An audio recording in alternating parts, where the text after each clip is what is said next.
नमस्कार दोस्तों, स्वागत है आपका हमारे इस YouTube के प्लेटफॉर्म पे। इस वीडियो के अंदर हम लोग डिस्कस करने जा रहे हैं जो जनजातीय आंदोलन है उसका पार्ट सेकंड।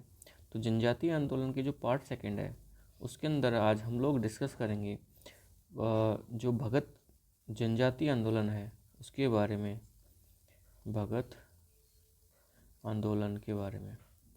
तो ये जो भगत आंदोलन है वह कब होता है, किस तरीके से चीज़ें होती है इसके अंदर और इसके अंदर कौन कौन सी घटनाएं होती है, उन सब चीज़ों के बारे में आज हम लोग इसके अंदर डिस्कस करेंगे।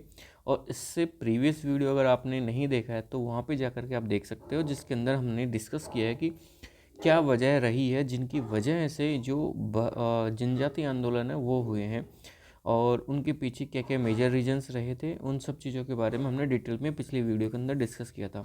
तो चलिए शुरू करते हैं आज का हमारा ये वीडियो। तो आज की इस वीडियो के अंदर हम लोग शुरू करने जा रहे हैं भगत किसान आंदोलन के बारे में। कौन सा है? भगत किसान आंदोलन,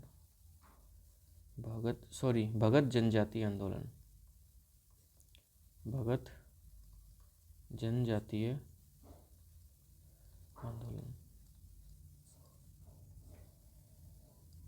यह जो जनजातीय आंदोलन हुआ था, यह जनजातीय आंदोलन बेसिकली हुआ था वागड़ क्षेत्र के अंदर।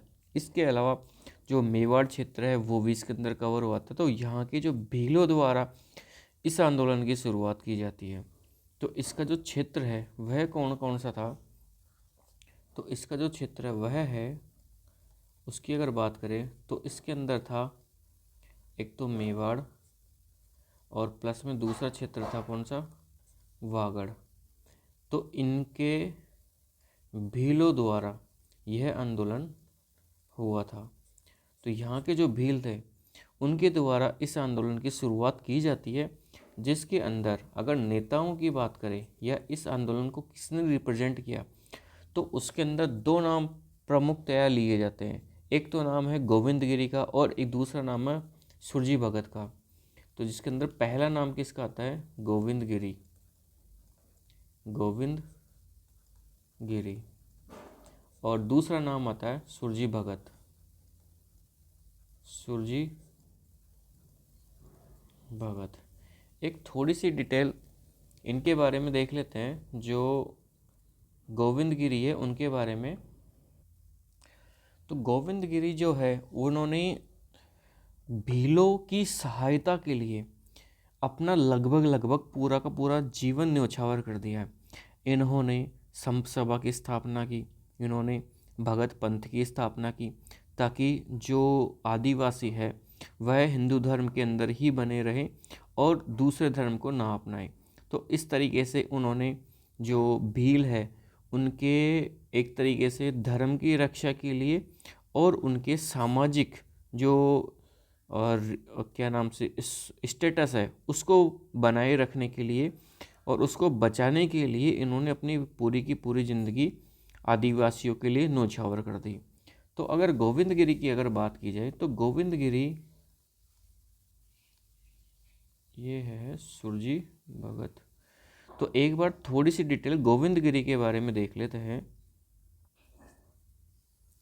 गोविंद गिरी, इसको थोड़ा सा ऊपर कर देता हूँ। यहाँ पे हमारे आ जाते हैं गोविंद गिरी जी।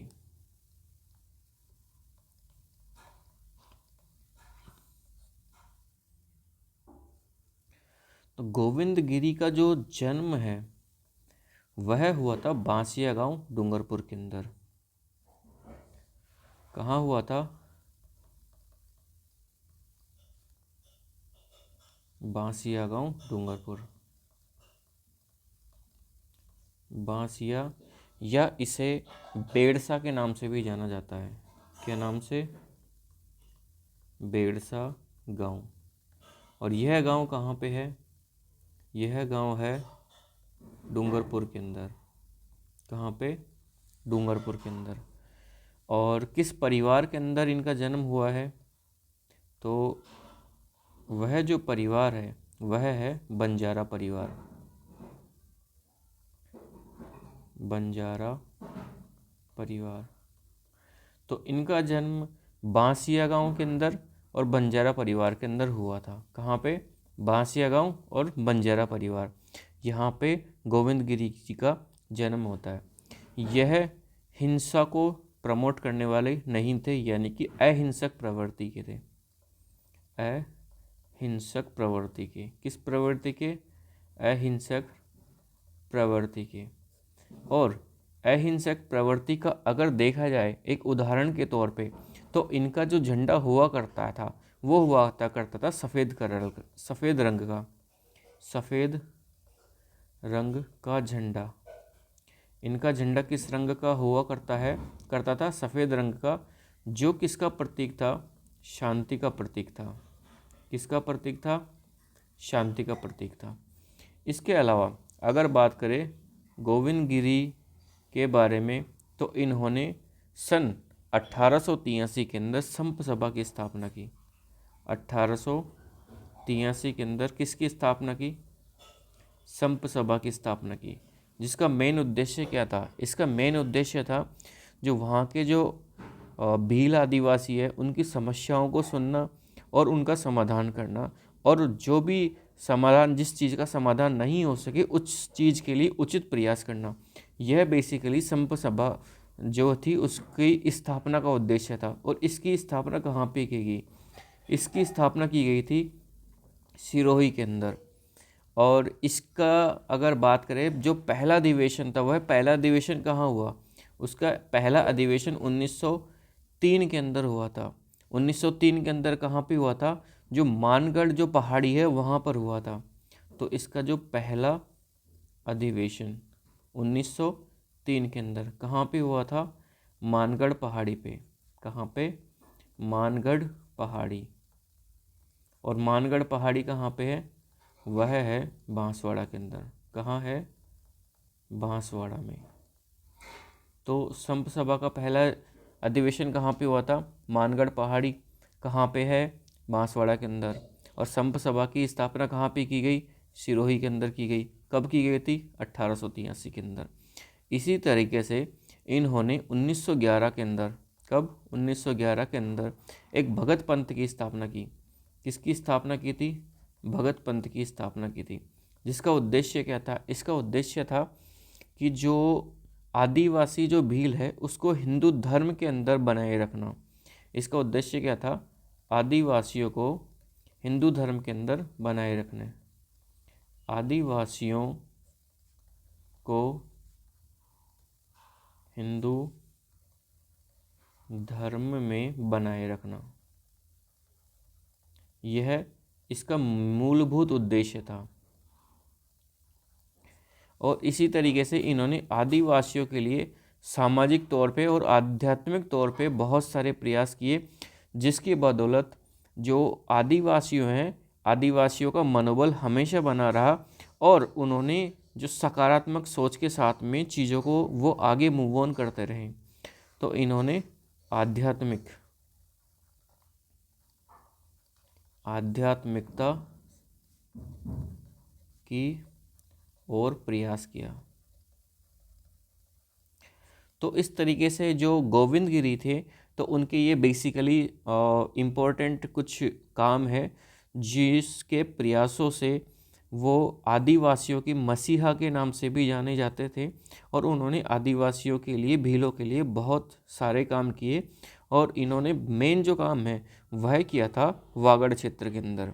इसके बाद में अगर हम लोग बात करें कि जो भगत आंदोलन है उसकी शुरुआत कैसे हुई, किस तरीके से चीज़ें आगे मूव ऑन हुई, तो वो एक बार देख लेते हैं कि जब इन्होंने भगत आंदोलन चलाया तो भगत आंदोलन के लिए इन्होंने भगत पंथ की स्थापना की थी 1911 के अंदर। और जब भगत पंथ की स्थापना की और आदिवासियों के लिए लड़ने लगे, तो उस वक्त एक घटना हुई जिसको मानगढ़ हत्याकांड के नाम से जाना जाता है।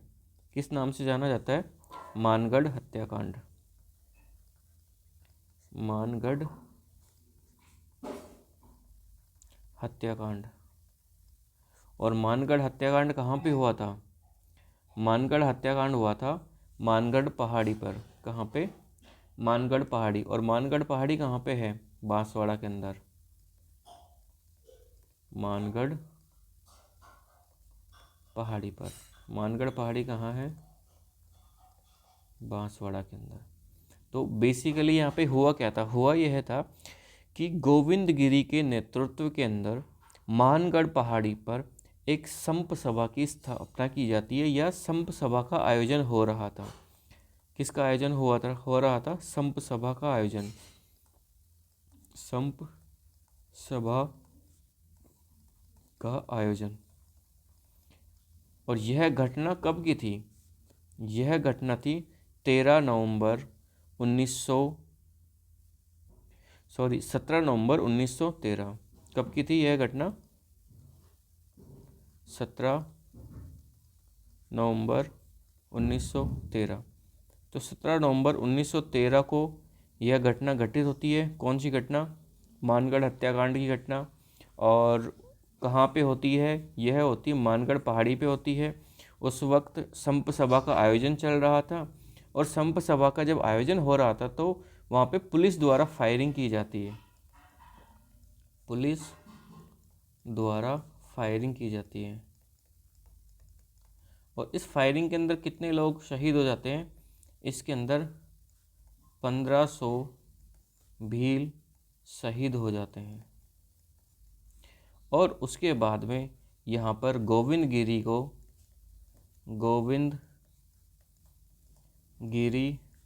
और पूंजा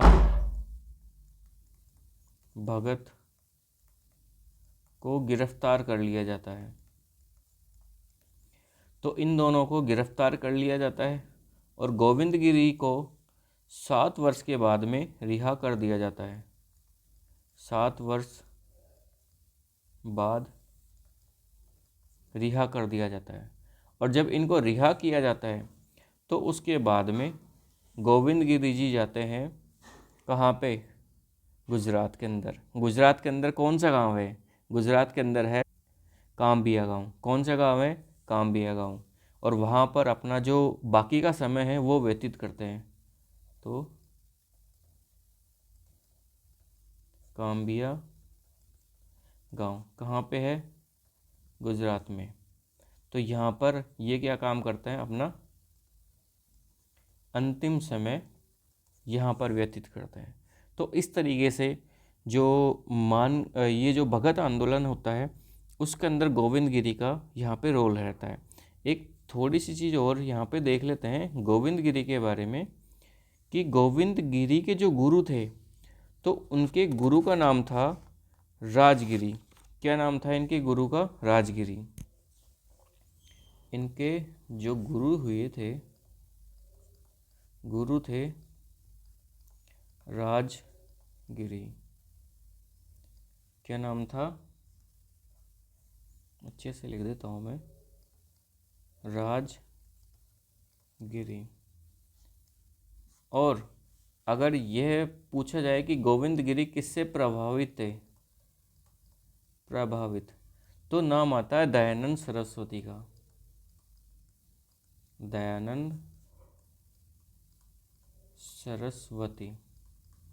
और दयानंद सरस्वती ने ही आर्य समाज की स्थापना की। आर्य समाज की स्थापना की। तो इस तरीके से ये गोविंदगिरी के बारे में थोड़ी सी डिटेल्स थी। और इसी से जुड़ा यह मानगढ़ हत्याकांड था, जिसके अंदर 1500 भील शहीद हो जाते हैं। और इसी मानगढ़ हत्याकांड को राजस्थान का जलियांवाला बाग हत्याकांड कहा जाता है। राजस्थान का जलियांवाला बाग हत्याकांड कहा जाता है। राजस्थान का जलियांवाला बाग हत्याकांड। तो किस आंदोलन को राजस्थान का जलियांवाला बाग हत्याकांड कहा जाता है? जो मानगढ़ हत्याकांड हुआ था उसको राजस्थान का जलियांवाला बाग हत्याकांड कहा जाता है। यह कब घटित हुआ था? यह घटित हुआ था 17 नवंबर 1913 को। कहाँ पे घटित हुआ था? मानगढ़ पहाड़ी पर। मानगढ़ पहाड़ी कहाँ पे है? बांसवाड़ा के अंदर है। और उस वक्त संप सभा का आयोजन हो रहा था और गोविंद गिरी के नेतृत्व के अंदर आयोजन हो रहा था और पुलिस द्वारा उस पर फायरिंग कर दी जाती है और 1542 में शहीद हो जाते हैं। और जो उसके बाद में गोविंद गिरी जी को और पूजा भगत को गिरफ्तार कर लिया जाता है और 7 वर्ष के बाद में गोविंद गिरी को रिहा कर दिया जाता है और रिहा करने के बाद में इन्होंने अपना अंतिम समय काम्बिया गांव जो गुजरात के अंदर है वहाँ पर इन्होंने अपना जो अंतिम समय है वह व्यतीत किया। इसके अलावा अगर किसके बारे में कुछ इम्पोर्टेंट फैक्ट वगैरह देखें तो एक छोटा सा फैक्ट और देख सकते हो कि जो गोविंद गिरी थे वो अपने अनुयायियों को कहाँ पर उपदेश देते थे, तो वह स्थान था झालोद जो कि गुजरात के अंदर है। तो वहाँ पर झालोद के अंदर ये अपने अनुयायियों को उपदेश देते थे। और इसके अलावा इसके अंदर से ऐसा कुछ इम्पोर्टेंट क्वेश्चन तो आया नहीं है। एक थोड़ा सा करंट अफेयर के नज़रिए से एक छोटी सी चीज़ और आप देख सकते हो कि 2012 के अंदर, कब 2012 के अंदर जो मानगढ़ हत्याकांड हुआ था उसकी स्मृति में, मानगढ़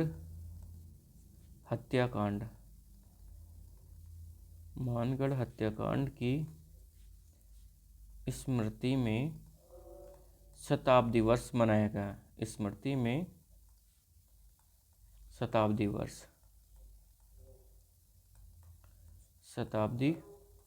वर्ष मनाया गया था। तो शताब्दी वर्ष कब मनाया गया था? 2012 के अंदर मनाया गया था। और यह जो शताब्दी वर्ष है वह किसके उपलक्ष्य में मनाया गया था? यह था जो मानगढ़ हत्याकांड हुआ था, तो मानगढ़ हत्याकांड की स्मृति के उपलक्ष्य के अंदर जो शताब्दी वर्ष 2012 का वह मनाया गया था। तो इस तरीके से ये जो भगत आंदोलन है वो कंप्लीट होता है। और इससे रिलेटेड जितने भी MCQ है वो हमारे MCQ बैच के अंदर जा कर के आप उनको देख सकते हो। और अब तक के जितने भी इम्पोर्टेंट क्वेश्चन है प्लस में एग्ज़ाम के अंदर जितने भी आए हुए क्वेश्चन है उन सबको हमने उसके अंदर कवर कर रखा है। और आने वाले एग्ज़ाम के अंदर इससे बाहर एक सिंगल क्वेश्चन नहीं जाएगा। और इसके अलावा जो फर्दर जो सब्जेक्ट वगैरह है उसके लिए हम लोग भी एक्सपर्ट्स को लाने वाले हैं जिसके थ्रू आप अपनी एग्ज़ाम की तैयारी को बूस्ट कर सकते हो। तो दोस्तों ये वीडियो देखने के लिए आपका बहुत बहुत धन्यवाद। मिलते हैं हमारे अगले वीडियो के अंदर जिसके अंदर हम लोग बचे हुए जो जनजातीय आंदोलन है उसको कवर करेंगे। ठीक है दोस्तों, धन्यवाद।